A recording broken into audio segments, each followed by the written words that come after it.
Okay, we have discussed about the some electrical properties of the solutions like conductance, resistance, specific conductance, even the molar conductance or molar conductivity of the solution, even the equivalent conductivity or the equivalent conductivity of the solution. Okay, there will be a relation given by the molar conductivity and specific conductivity. What is that relation between the molar conductivity and specific conductivity? So based on that relation there will be some numericals. We will just see that relation about the molar conductivity and equivalent conductivity. Now here the relation between molar conductivity and the specific conductivity is given by molar conductivity notation will be like this. It is lambda m. Okay, lambda m is equal to k into 1000 whole divided by m. So this is one of the relation given by the molar conductivity and the specific conductivity. Its unit will be like this, you can write. Unit will be like this. Simon centimeter square per mole. So this is a relation between what? Molar conductivity and specific conductivity. You know that lambda m is molar conductivity, k is called specific conductivity, and m is called concentration. That is in terms of the molarity we can take. Here we write either m or it may be the c, that is capital C can also be written here. And unit will be like this. It is Simon centimeter square per mole. Even we can also alter this form. You know, lambda m is equal to k divided by m into 1000. So Simon meter square per mole. Simon meter square per mole. Following. So this is about a relation between molar conductivity and specific conductivity. So these are the two relations. If it is in terms of the Simon centimeter square per mole, we have to use the relation like this. If it is in terms of Simon meter square per mole, we can take this relation. Based on these relations, there will be some numericals, that is for 2 marks. Even in the competitive exams also, there will be some questions. You can find either molar conductivity or it may be the specific conductivity. Based on the given data, we can use any one of the relation, either Simon centimeter square per mole or Simon meter square per mole. This is about the relation between the molar conductivity and the specific conductivity. Okay, now we shall move towards the one more concept now, what is called the measurement.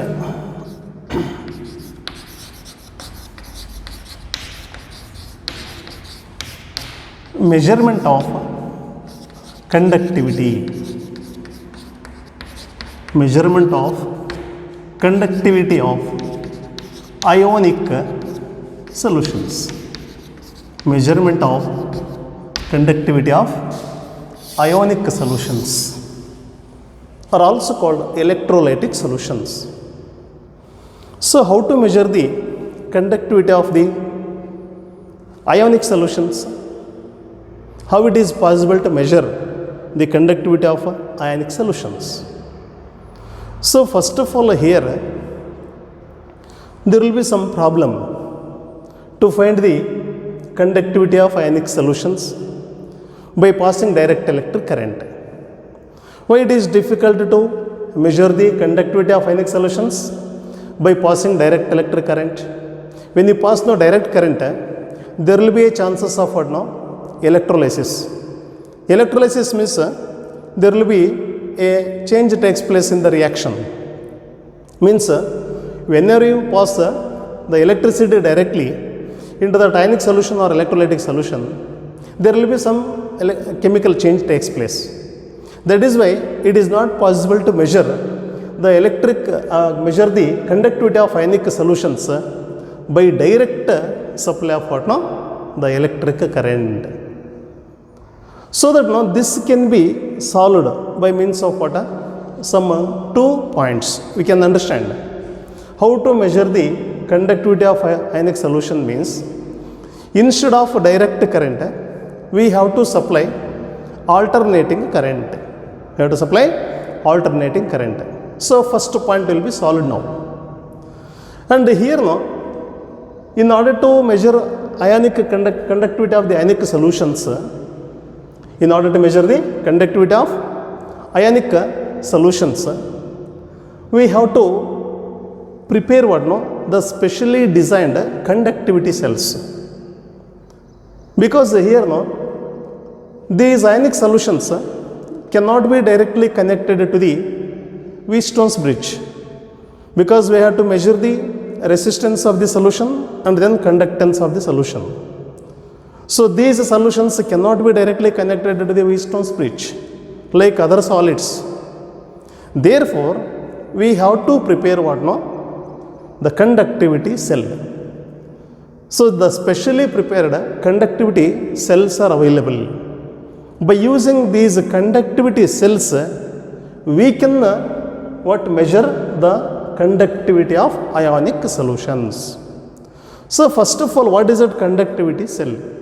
We will just go through this one. Now here now, regarding the conductivity cell, this is one of the electrode, okay. Just we will go through the diagram here.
Okay, now here this is called one of the conductivity cell. So conductivity cell is made of what? That pyrex glass only, in which the platinum metals used as electrodes. That is called platinized platinum electrodes. In this glass tube, which is containing what? The two platinum electrodes, in which one acts as that is cathode and one acts as anode, or these two electrodes are connected to what that battery as shown in that diagram. Okay, now here you see the specially prepared conductivity cell will be like this. Now this conductivity cell is connected to what now? Wheatstone's bridge. Using that Wheatstone's bridge, we can measure what now? The resistance of the solution. Resistance of the solution. Now here, now how to find the resistance of the solution? You know, it is given by the relation like this. We already know that resistance is directly proportional to the length and inversely proportional to the area of cross section. Or resistance is equal to rho into L divided by A. Okay. Here rho is called a specific resistance. Even it can be written like this: R is equal to 1 by K into L divided by A. Okay. Now here the L by A, this ratio is called what now? A cell constant. It is called a cell constant. Cell constant is given by the notation G star. Okay, it is given by the notation G star. Now here first of all, in order to measure the conductivity of ionic solutions, we have to take the conductivity cell. By taking the conductivity cell, then it is connected to the Wheatstone's bridge. Using that Wheatstone's bridge, we can find the resistance of the electrolytic solution. Okay, now here R is equal to 1 by K into L divided by A. 1 by K into L divided by A. Following all of you. L by A is called what now? Cell constant. What is meant by the term cell constant? Using this relation we can define the ratio of distance between the electrodes to the area of cross section of electrode, called cell constant.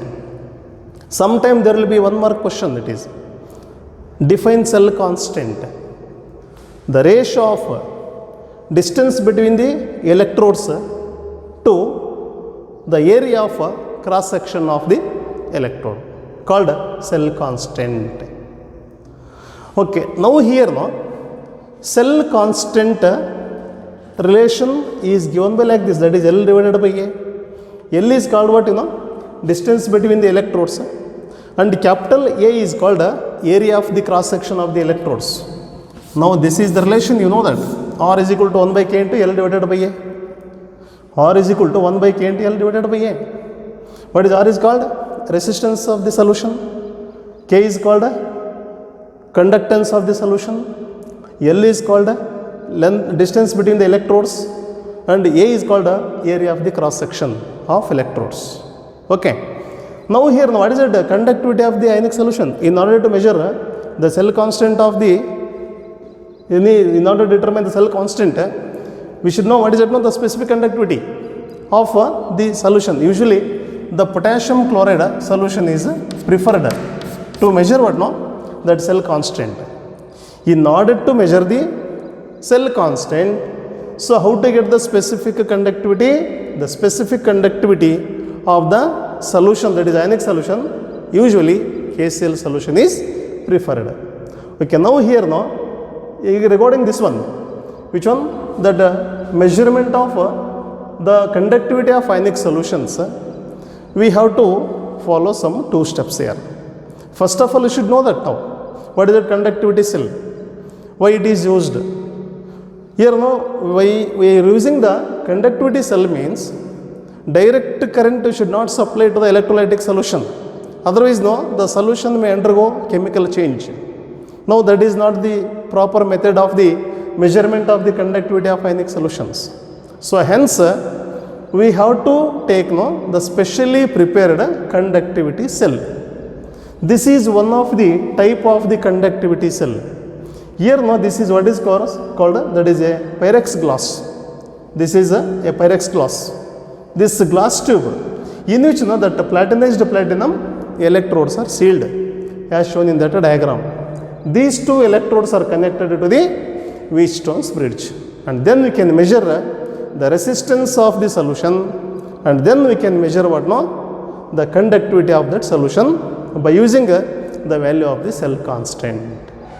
Okay, this is about just some points regarding measurement of conductivity of ionic solutions. Okay, experimental determination of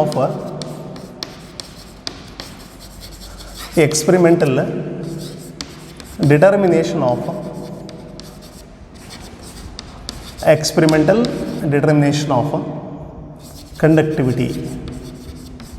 Experimental determination of conductivity of electrolytic solution.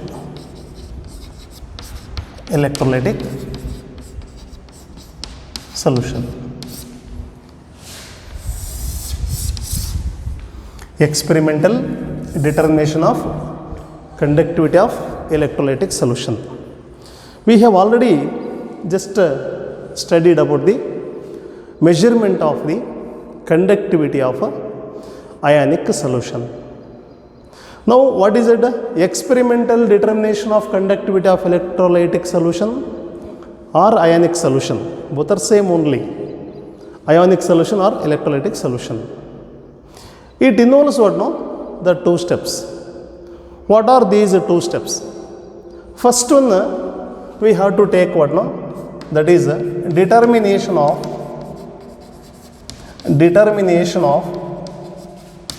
cell constant. Determination of cell constant. Okay.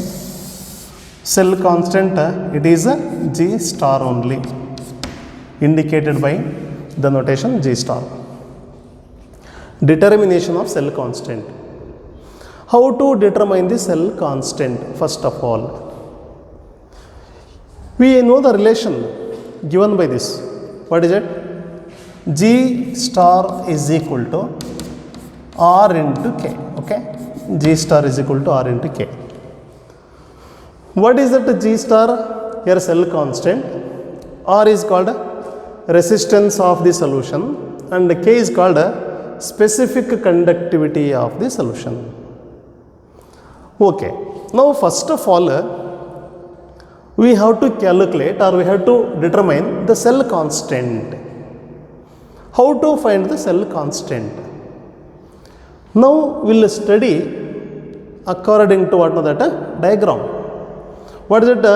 Diagram given by the determination of the cell constant means we have to study about the Wheatstone's bridge. Just we will go through this one, Wheatstone's bridge.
Okay, now this is what is called the Wheatstone's bridge only.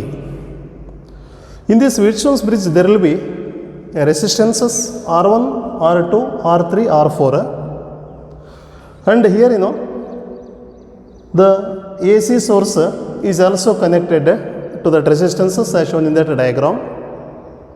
Now here, R1 is the variable resistance and R3 and R4 are fixed resistances, and R2 is called resistance of the ionic solution or the electrolytic solution. This resistance R2 is connected to the conductivity cell. What already we have studied the diagram regarding the conductivity cell, that is connected to what? That resistance R2. Now here there will be a null point or a detector will be there. Okay, this is given by the notation capital P. Following, by using this Wheatstone's bridge, we can find the resistance of the solution. First of all, we can measure the resistance of the solution. How to measure that resistance of the solution? You know that here the conductivity cell is connected to the R2, and this R2 is nothing but resistance of that solution of electrolyte only. R1 is a variable resistance, then R2, R3 and R4 are fixed resistances only, and this is what my AC source. Now here we can measure resistance of the electrolytic solution or resistance of the ionic solution by using the conductivity cell, which is connected to the R2 as shown in that diagram. Now how to get the value of R2? We know that here R1 by R2 is equal to R3 divided by R4. So in this case, when you just supply the alternating current through this solution of electrolyte using these resistances and all, at the point P, it shows that no current. That is called a null point, or it is called detector only. With the help of the detector, we can get the value of that R2. It is variable only. By varying the resistance R1 and R3 then R4 are fixed resistances only, we get some value. That is that R2. How to find the value of R2? Using the relation R1 by R2 is equal to R3 by R4. We know that. Or R2 is equal to what? R2 is equal to R1 into R4 divided by R3. Now we are getting what? Resistance of the electrolytic solution, that is what? R2 only. Okay, now here how to find the cell constant? We know the relation given by the cell constant. Cell constant is equal to R into K, nothing but what? R2 into K. Now here G star is equal to what? R2 into K we have to take.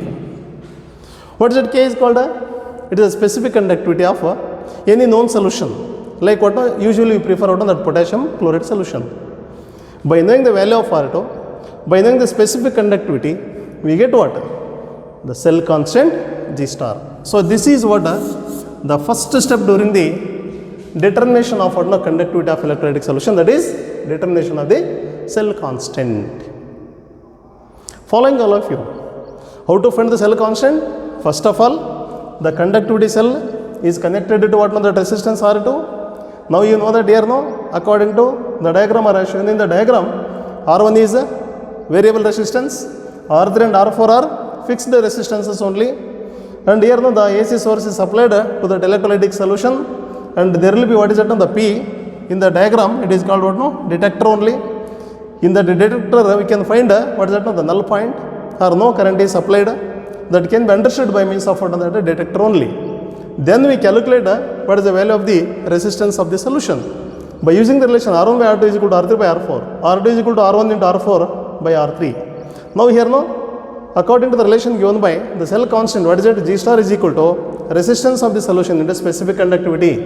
resistance of the solution is obtained here now in this step, and the specific conductivity of not this solution, specific conductivity of one standard solution, that is what is called here potassium chloride KCl solution is taken.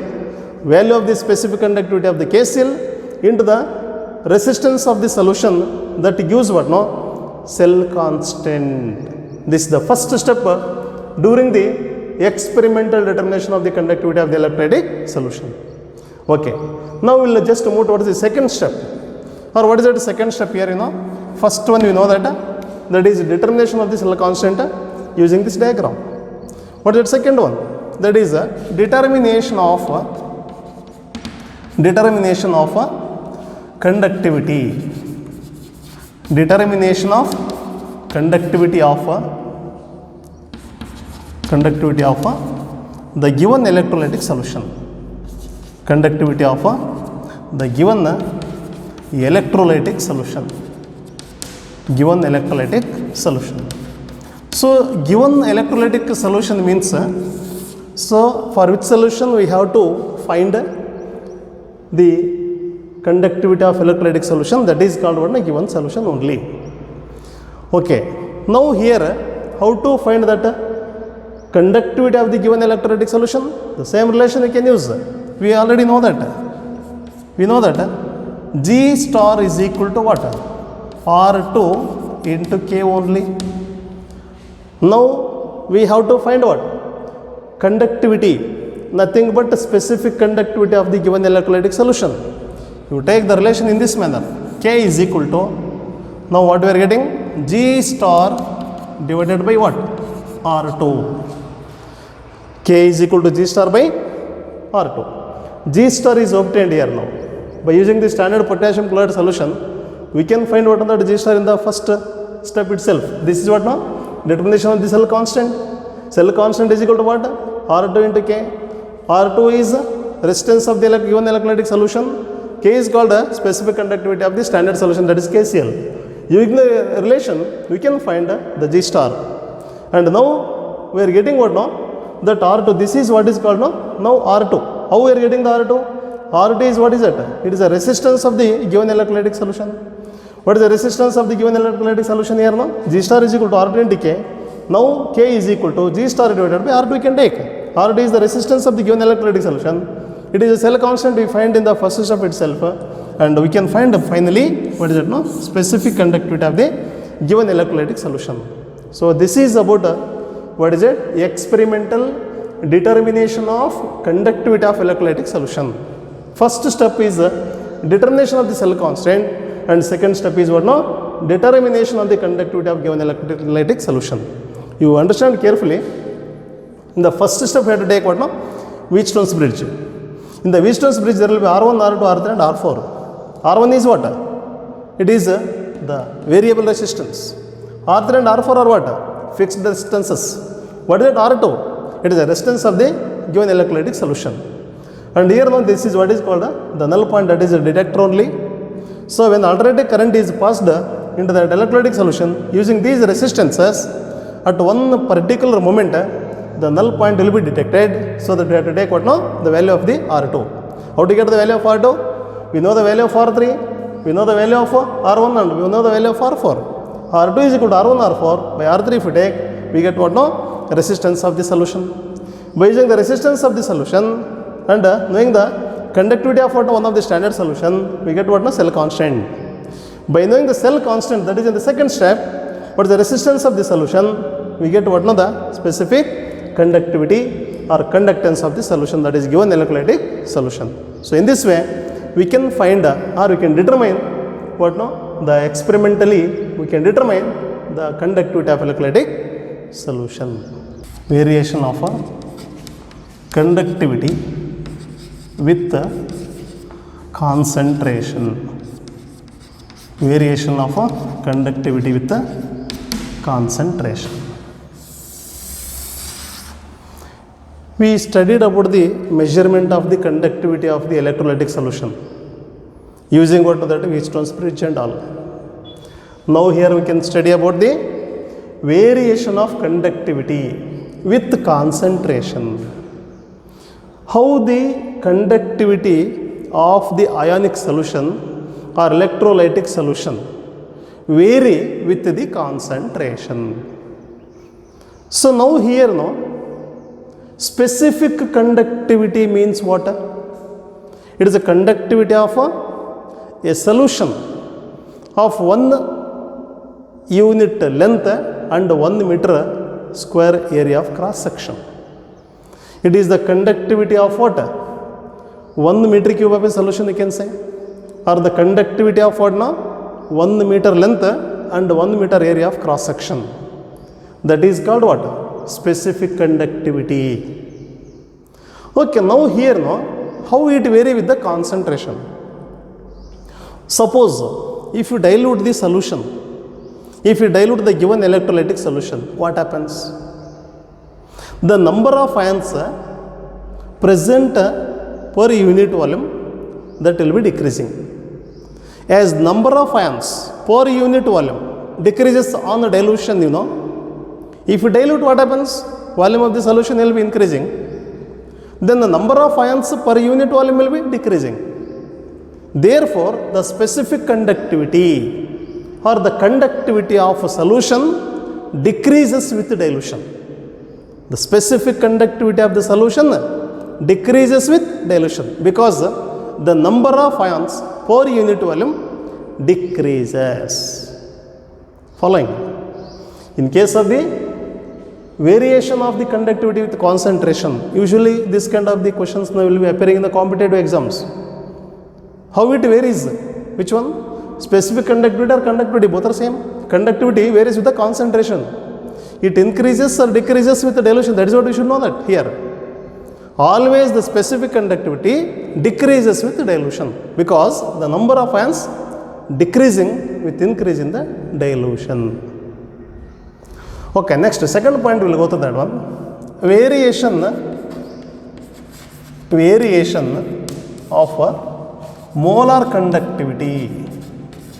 Variation of molar conductivity with concentration. With concentration. Yes. Listen to me. There will be difference. Specific conductivity is different and molar conductivity is different, What is meant by the term molar conductivity? Conductivity due to ions produced by dissolving 1 mole of electrolyte in 1 dm cube of the solution. That is called molar conductivity only.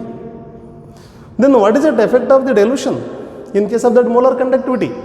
This is what I am telling now. Variation of molar conductivity with concentration.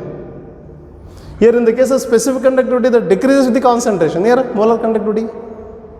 Molar conductivity increases with the concentration. Molar conductivity usually increases with the dilution. Increases with the dilution. How the molar conductivity increases with the dilution? Because the ions will move quite fast comparatively in the dilute condition. That is why, because in the given solution, number of moles of the solute remains same only. There is no change in the number of moles of the solute in the given solution. That is why number of moles remains same if you dilute the solution. Is it not? Hence, that molar conductivity usually increases with dilution. Another one more point regarding this one is the molar conductivity for a strong electrolyte greater than that of what? Weak electrolytes. Generally, molar conductivity of strong electrolytes greater than that of the molar conductivity of what? Weak electrolytes. Because in case of the molar conductivity of strong electrolyte, the strong electrolyte itself is what now? It ionizes completely in any concentration. It ionizes completely in any given concentration. Therefore, usually the strong electrolytes have higher molar conductivity, or the molar conductivity of the strong electrolytes will be usually higher than that of what? Weak electrolytes. And another one more point regarding strong and weak electrolytes. On dilution, the relative increase in molar conductivity is less in the case of the strong electrolytes when compared to that of the weak electrolytes. Is it not? Means In case of the strong electrolytes, the relative increase in the molar conductivity will be less when compared to the molar conductivity of weak electrolytes. These 3 points are very important only. There will be some theoretical questions in the competitive exams also. First point, you should know that molar conductivity usually increases with dilution. Second point, the molar conductivity of the strong electrolytes always more than that of weak electrolytes with dilution. And one more point, the relative increase in the molar conductivity of strong electrolyte is less compared to that of the molar conductivity of the weak electrolytes. These are the 3 points regarding variation of the molar conductivity with concentration. Now just we will go through one of the graphical representation regarding what now? That variation in molar conductivity with concentration. We will just go through this graph. It is called a graphical representation. Graphical representation of molar conductivity. Molar conductivity with concentration. With concentration. Okay? Listen to me. Just I am plotting a graph. This is regarding a graphical representation for the molar conductivity of electrolytic solutions, whether it may be weak electrolyte or it may be strong electrolyte. Okay. Now there will be a relation given by d by Huckel and Onsager equation. D by Huckel and Onsager equation. D by Huckel and Onsager equation. It is given by molar conductivity given by the notation lambda m is equal to the limiting molar conductivity lambda m naught minus a into square root of c. So this is one of the relation given by what now? D by Huckel and Onsager. After their name, it is called as what now? D by Huckel Onsager equation. What is the D by Huckel Onsager equation? Lambda m is equal to lambda m naught minus a into square root of c. Okay. Now here now, just will go through this graphical representation. I take a lambda m. Okay. It is along y axis and square root of concentration, it is along x axis I take. Following. These are the values of the concentration and these are the values of the molar conductivity. Okay. Now here now, if you plot a graph for the potassium chloride solution, if you plot a graph for the potassium chloride solution, potassium chloride is one of the strong electrolyte. Means when dissolved in water, it ionizes completely. Following. So now this is what is called now zero concentration only. That concentration will be decreases on dilution. Okay. Now the molar conductivity will be increases. Now this is what is called the graphical representation of molar conductivity with concentration. As the dilution increases, the concentration that is decreases only. Here zero concentration, here concentration will be increasing. Here the conductivity that will be increasing in this direction. If you plot a graph of molar conductivity against what? Concentration, that is the square root of the concentration.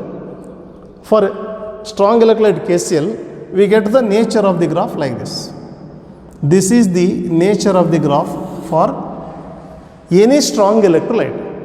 It may be HCl, it may be KCl, or it may be NaCl, etc. We can write. This is what is called nature of the graph. Here it is no higher concentration. On the dilution, no, the concentration will be what? That is decreasing. Here it is 0. It approaches 0. How it approaches 0, you know, actually? How it approaches 0? This is what extrapolation method. Suppose they were giving certain concentrations, no? We are reading the nature of the graph in this manner for the potassium chloride solution.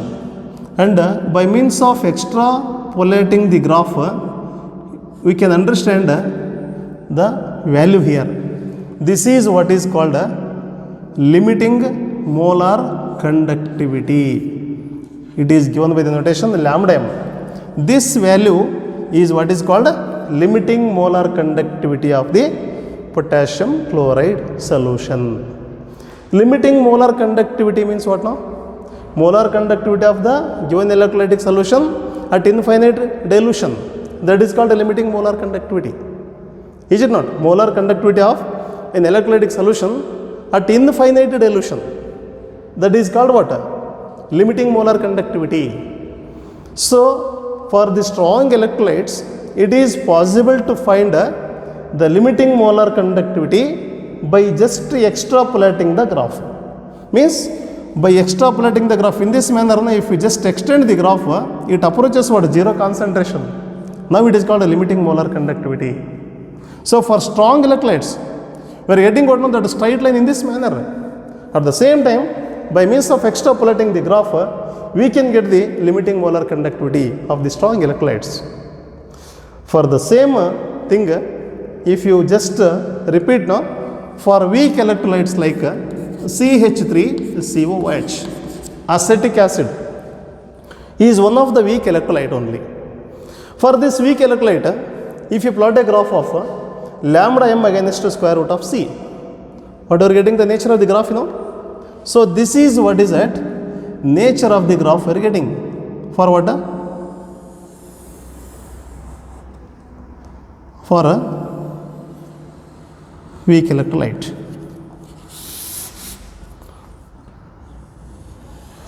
This is the nature of the graph. So now here you just see that in case of weak electrolyte, it is not possible to determine the limiting molar conductivity by this extrapolation method, because weak electrolytes in which for every dilution the degree of ionization will be increasing. Therefore, the molar conductivity increases. As increase in the degree of ionization, the molar conductivity will be increasing. Following all of you. So, molar conductivity increases upon the dilution in the case of what? The weak electrolytes. This is the nature of the graph for potassium chloride solution. This is the nature of the graph for acetic acid solution. In case of acetic acid, so it never touches what? This, what is it? This never touches what on the y-axis. A steep line that is parallel to that y-axis, line will be obtained. In case of what? Weak electrolytes, that is like acetic acid. It never approaches what? That zero concentration. Is it not? It never approaches zero concentration. Suppose here, go on diluting the solution. For every dilution, the degree of ionization increases means then molar conductivity also increases. It never approaches what? The zero concentration. Means we are getting a steep line that is parallel to the y-axis line is obtained. It never touches what? The zero concentration. Hence, it is not possible to determine the limiting molar conductivity for weak electrolytes by this extrapolation method. Is it not? So this point is very important. That is what? The graphical representation of molar conductivity with concentration. What happens here, according to the equation given by d by equivalent Onsager, lambda m is equal to lambda m naught minus a into square root of c. Do you know that equation? Lambda m is called molar conductivity, lambda m naught is called limiting molar conductivity, a is called that is constant only, and c is called concentration or square root of the concentration. Even this equation can also be written like this: lambda m is equal to lambda m naught minus a into c to the power 1 by 2. Like this also we can write the equation, because in some books square root of c will be given, in some books that c to the power 1 by 2 will be given. Both are correct only. So in that way we have to understand the concept of what? Graphical representation of molar conductivity with concentration means, so for any strong electrolytes, it is possible to determine the limiting molar conductivity of weak electrolytes. For weak electrolytes, it is not possible to calculate because by this extrapolation method, it never approaches what no zero concentration by extrapolating the graph, because we are getting a steep line. It is parallel line is obtained which is parallel to what that y-axis. Hence, it is not possible to find the limiting molar conductivity for weak electrolytes. It is applicable only for the strong electrolytes. So in this way, we have to understand the concept what is called variation of molar conductivity with the concentration. We already know that in case of the strong electrolytes, why the increase in the conductivity or increase in the molar conductivity, relative increase in the molar conductivity of strong electrolyte is very less. So strong electrolytes usually the ionise completely in any concentration it is. Therefore, no, the density of ions will be more in the case of the strong electrolyte. Density of ions are more means no, there will be some intraionic attractions will be available. Because of the presence of the intraionic attractions, the speed of the ions will be reducing. Hence, the conductivity that is decrease in case of what no strong electrolytes. Relative increase in the molar conductivity of strong electrolyte decreases when compared to that of what no weak electrolytes. And one more point, in case of the weak electrolytes, as the degree of ionization increases for every dilution, the relative increase in the molar conductivity will be more compared to that of what no that strong electrolytes. So these are all theoretical points which are very important also as far as examination point of view. So carefully you just remember the points and you should answer correctly whenever these kind of the questions arising in the examinations.